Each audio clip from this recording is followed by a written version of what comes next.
तो बच्चों, कक्षा 12 के रसायन के चौथे अध्याय रासायनिक बलगतिकी में आज हम पढ़ेंगे अवक्रिया दर।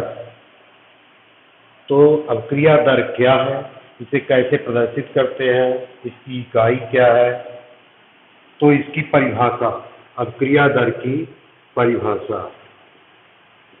किसी रासायनिक अवक्रिया में इकाई समय में होने वाले सांद्रण परिवर्तन को अवक्रिया दर कहते हैं।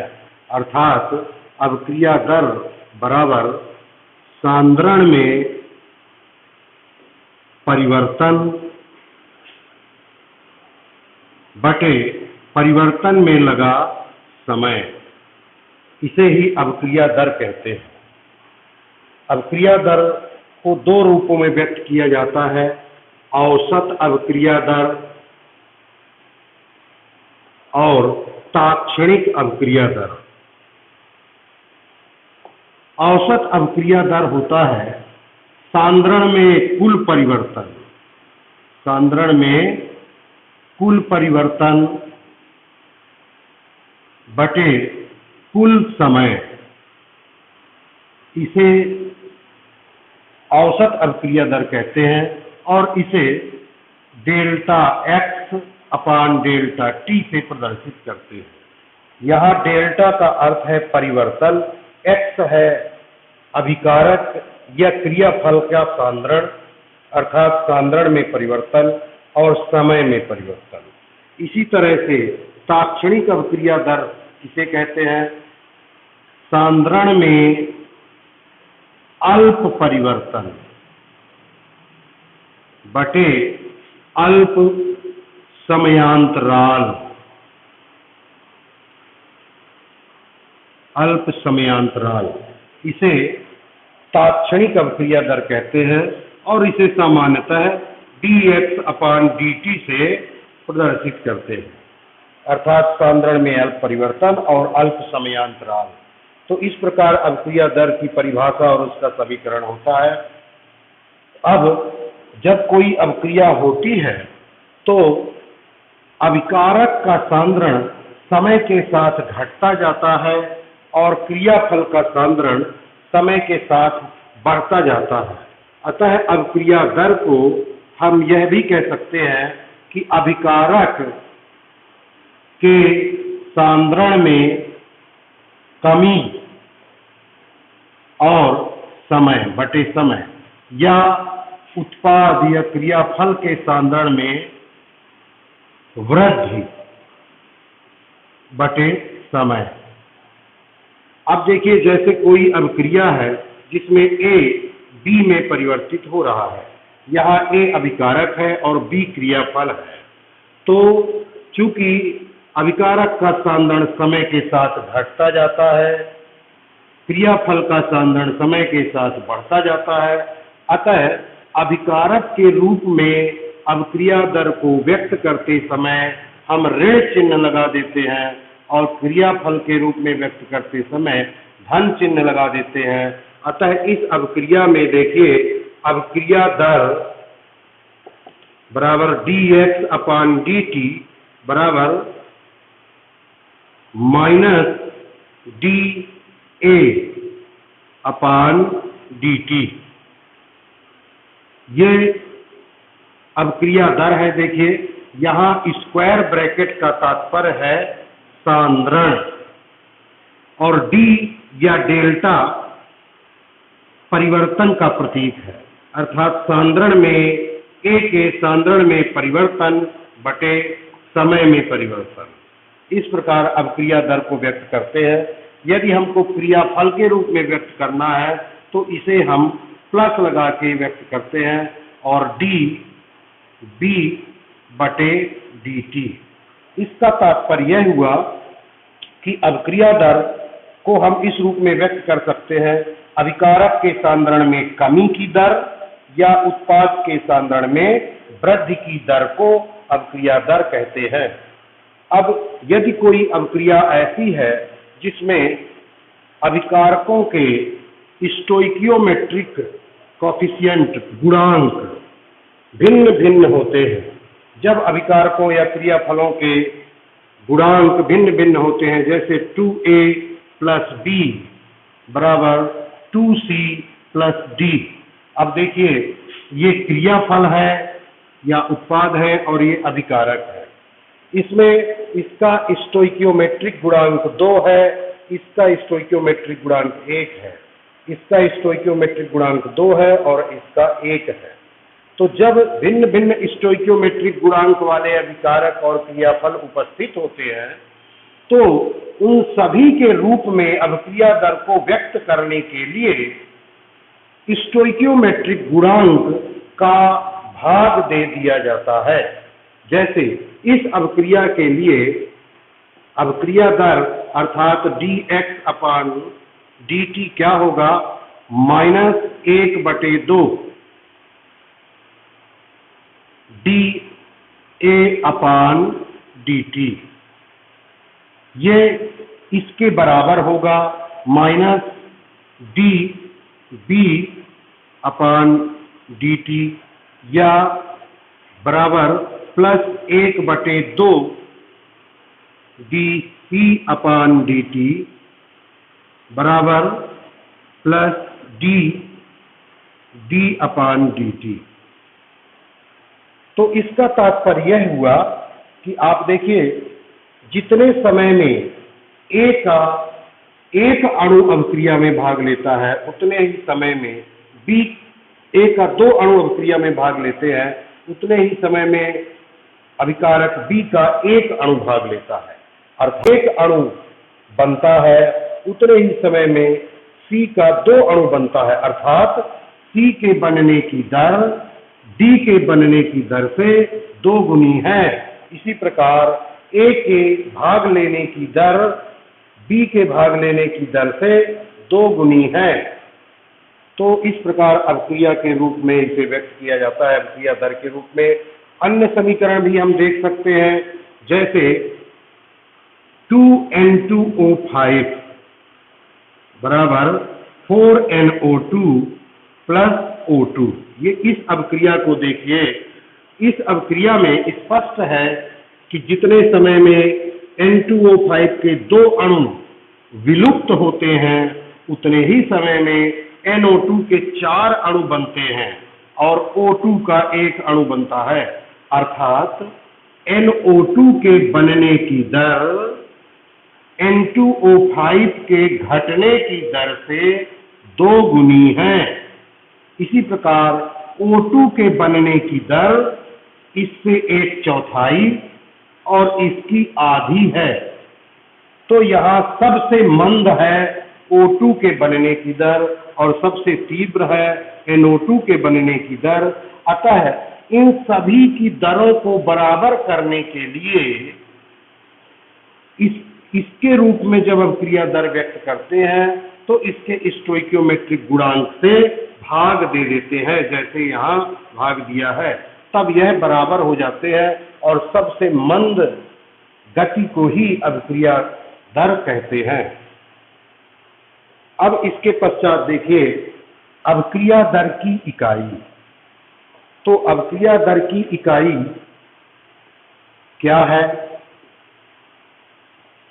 तो अभिक्रिया दर की इकाई है, चूंकि अभिक्रिया दर बराबर होता है सांद्रण बटे समय, सांद्रण में परिवर्तन बटे समय, इसलिए अभिक्रिया दर की इकाई बराबर सांद्रण की इकाई बटे समय की इकाई। तो सांद्रण की इकाई होती है मोल प्रति लीटर और समय की इकाई सेकंड भी हो सकती है, मिनट भी हो सकती है और घंटे भी हो सकती है। अतः अभिक्रिया दर की इकाई बराबर मोल प्रति लीटर प्रति सेकंड या प्रति मिनट या प्रति घंटे, यह अभिक्रिया दर की इकाई है। अब हम एक सवाल करते हैं, किसी अभिक्रिया 2A बराबर प्रोडक्ट में 10 मिनट में A का सांद्रण 0.5 मोल प्रति लीटर से घटकर 0.4 मोल प्रति लीटर हो जाता है। 0.5 मोल प्रति लीटर से 0.4 मोल प्रति लीटर 10 मिनट में हो जाता है। तो अब क्रिया दर ज्ञात करिए। तो अब देखिए सांद्रण में परिवर्तन कितना है, 0.5 से 0.4 हो जाता है। अर्थात अब क्रिया दर dx अपान dt बराबर dA अपान dt, अर्थात A के सांद्रण में परिवर्तन बटे समय। अब सांद्रण में परिवर्तन कितना है, यह आ जाएगा 0.5 माइनस 0.4 बटे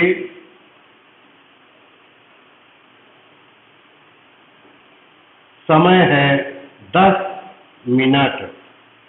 तो यह आएगा 0.1 बटे 10 और ये बराबर होगा 0.001 मोल प्रति लीटर प्रति मिनट या 1 गुणे 10 की घात -3 मोल प्रति लीटर प्रति मिनट। इस प्रकार अब क्रिया दर ज्ञात कर ली जाती है। अब इसे नोट्स में परिवर्तित करने के लिए आप इस तरह इसे लिख लेंगे।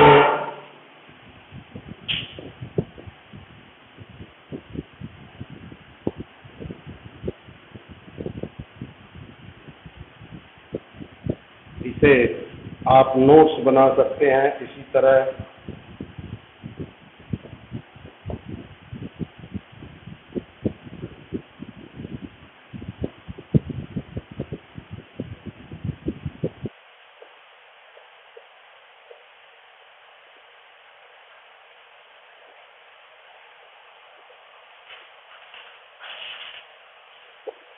और ये सवाल दिया गया है, इसे भी आप नोट कर सकते हैं।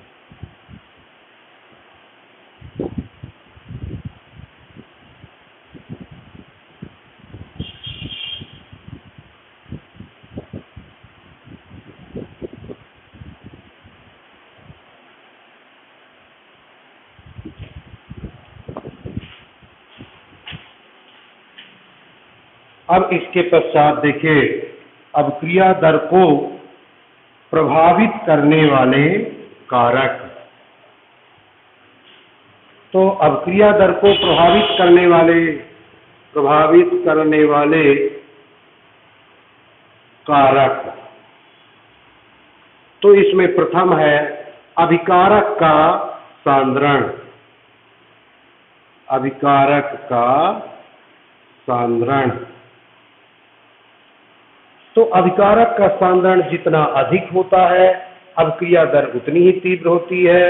यही कारण है कि सामान्यतः प्रारंभ में अभिक्रिया दर तीव्र होती है और धीरे धीरे मंद होती जाती है, क्योंकि समय के साथ अभिकारक का सांद्रण घटता जाता है। दूसरा है ताप। ताप बढ़ाने पर अभिक्रिया दर तीव्र हो जाती है। सामान्यतः यह देखा गया है कि 10 डिग्री सेल्सियस ताप बढ़ा दिया जाए तो अभिक्रिया दर 2 या 3 गुनी हो जाती है। तीसरा है उत्प्रेरक। उत्प्रेरक भी अभिक्रिया दर को बढ़ा देते हैं। ये साम्यावस्था को परिवर्तित नहीं करते, परंतु साम्यावस्था तक जल्दी पहुंचने में मदद करते हैं। चौथा है पृष्ठ क्षेत्रफल। पृष्ठ क्षेत्रफल।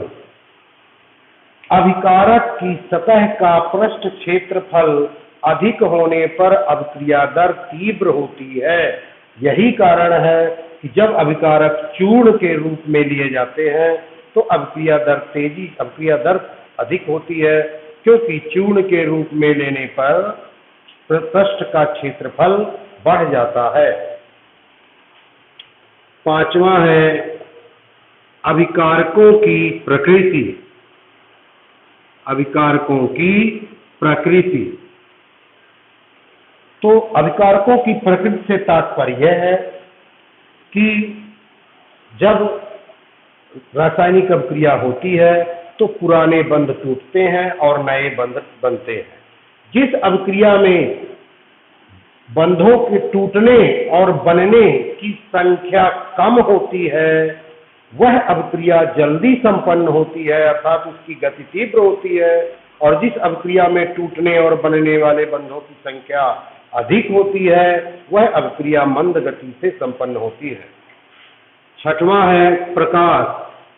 प्रकाश केवल प्रकाश रासायनिक अभिक्रियाओं की दर को ही प्रभावित करता है।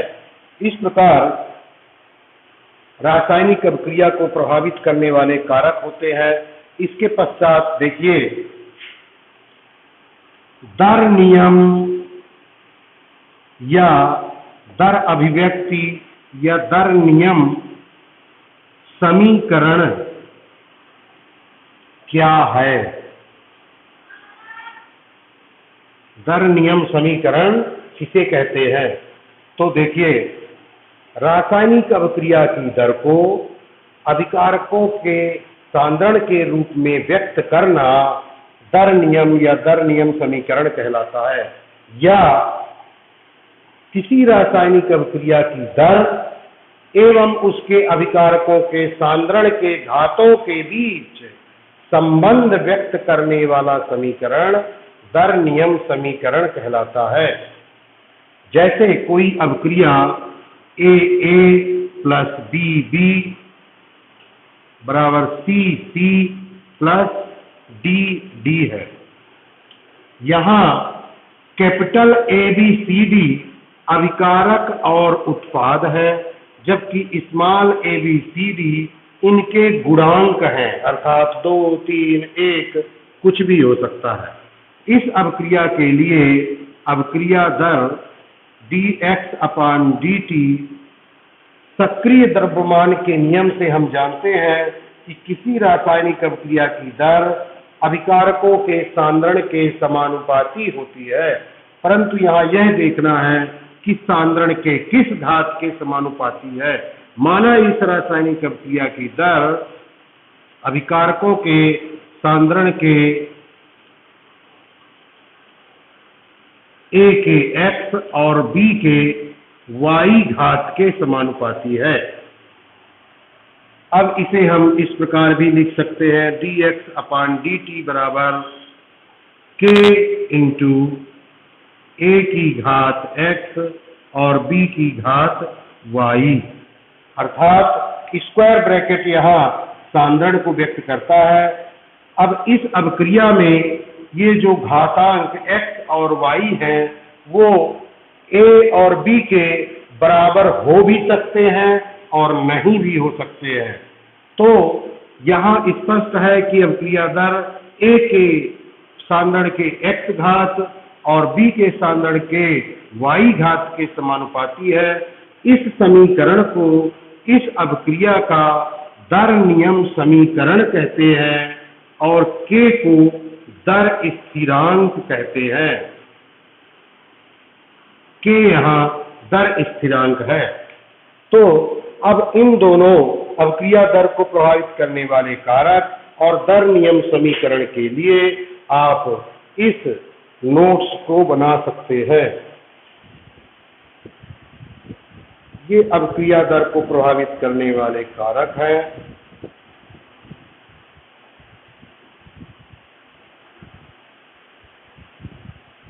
और ये दर नियम समीकरण या दर अभिव्यक्ति या दर नियम बताया गया है। तो इसे आप इसी तरह से नोट्स बना सकते हैं।